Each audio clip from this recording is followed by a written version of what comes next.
Hello and welcome to your quick guide to CVs with Lucy Shenton from the careers team.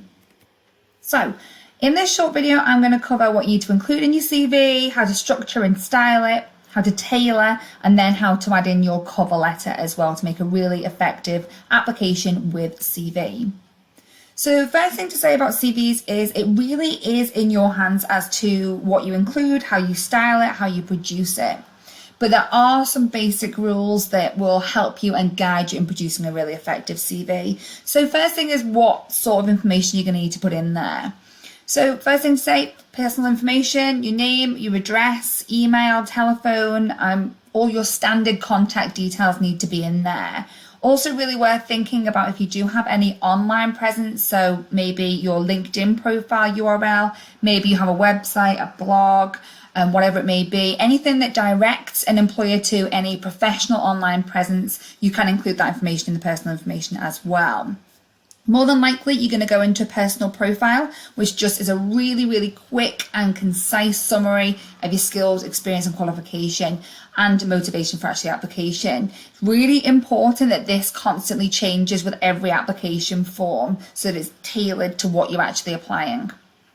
Then you're probably going to go into an educational qualifications section. Now, this is pretty standard in that you're just going to go, in the majority of cases, through a reverse chronological order. So that's starting with your university experience and going backwards.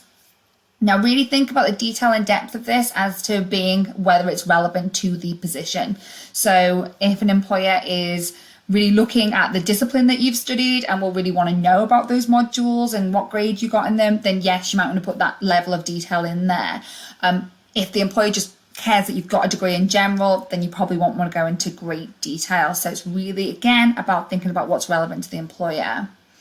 And then you're going to cover work experience and skills in some capacity, and we'll talk a little bit about kind of how you're going to do that and the different ways to actually demonstrate that information.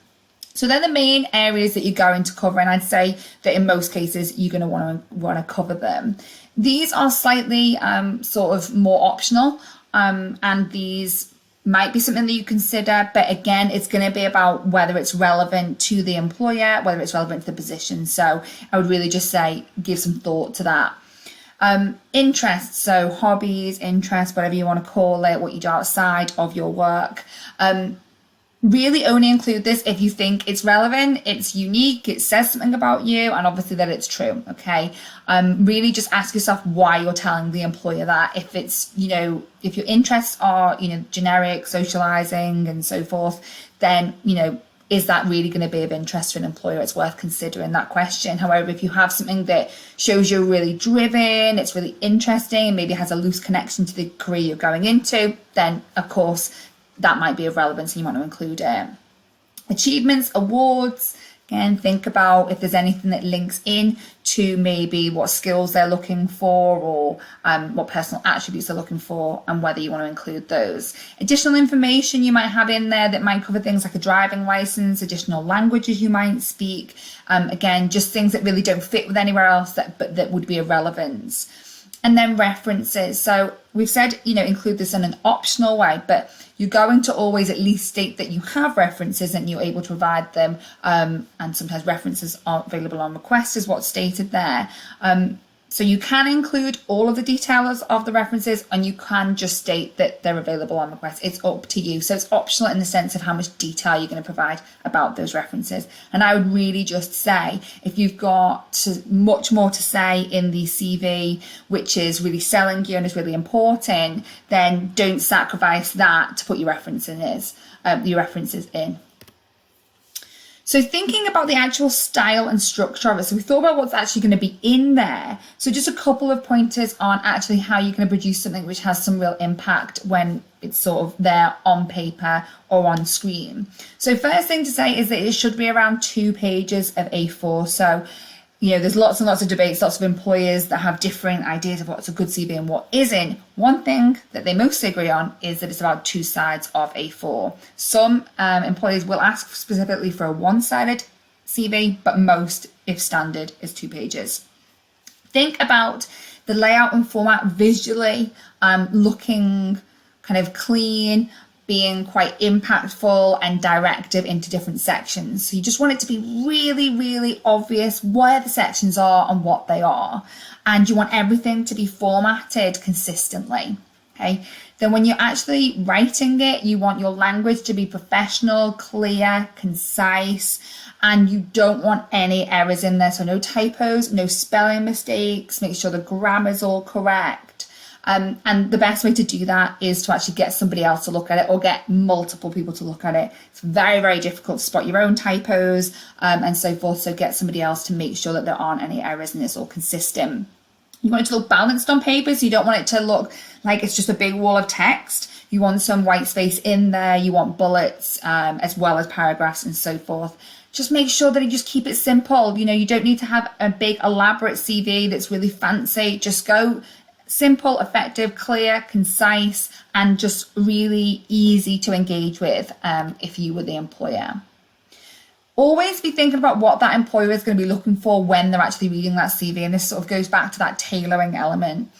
Always be thinking about what is relevant for the employer. So they want to know, can you actually do the job? Do you have the skills, the qualifications, the experience, and the knowledge? Because you're going to need to get that across in the CV. The second thing, once they sort of feel that you can do the job that they might be looking for, is actually, will you do the job? Do you have that drive? Do you have that motivation? Are you really interested in this organization? Are you really driven to be in this role? You know, and then thinking about, actually, would you be a good fit? So in terms of your value sets, how you approach work, does that fit with the organizational makeup? Does that fit with the culture? So yes, they need the information about whether you could do that job, but there's a lot more they're going to be looking for in a CV around that motivation and whether you're actually going to fit with the organization as well. So as I keep saying, it's all about what is relevant to the employer. So always think about tailoring all of your sections to that particular position you might be applying for, that organization or that sector, whatever it may be. And you can do that in all different sections across your CV. Think about your personal profile. Think about actually stating the employer's names, the role that you're applying for. Directly link those key skills and attributes that they're looking for, that they've already told you that they're looking for in that personal profile. If you've got a skills section on your CV, then make sure that they're the relevant ones. They're the ones that they're looking for. And you can pull that directly from the information again that they've given you. It may be that the work experience that you actually set out, you actually manipulate a little bit into two different sections. You might have relevant work experience and sort of additional work experience. Again, that's a really good way of just sort of bringing up what the employer is going to be looking for to the sort of, you know, top end of the CV. And again, additional information there. You might think about any memberships, professional memberships and so forth that you have that again might be something that they've looked for in their person specification that they've already given you.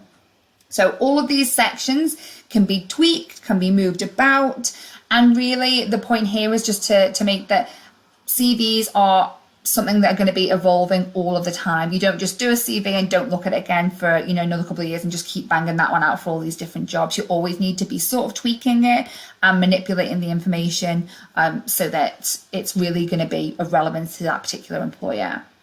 So just a brief note on how you might actually lay it out. And we've got lots of templates and examples of this in some of our guides, which I'll direct you to a bit later on. I'm sure if you Googled them, you'd see lots and lots of different CVs.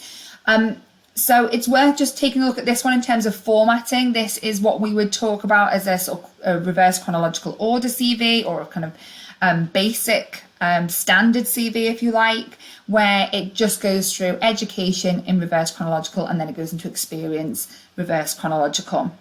So this person is still talking about their work experience and their skill sets, but they're sort of predominantly doing that through exploring their work experience.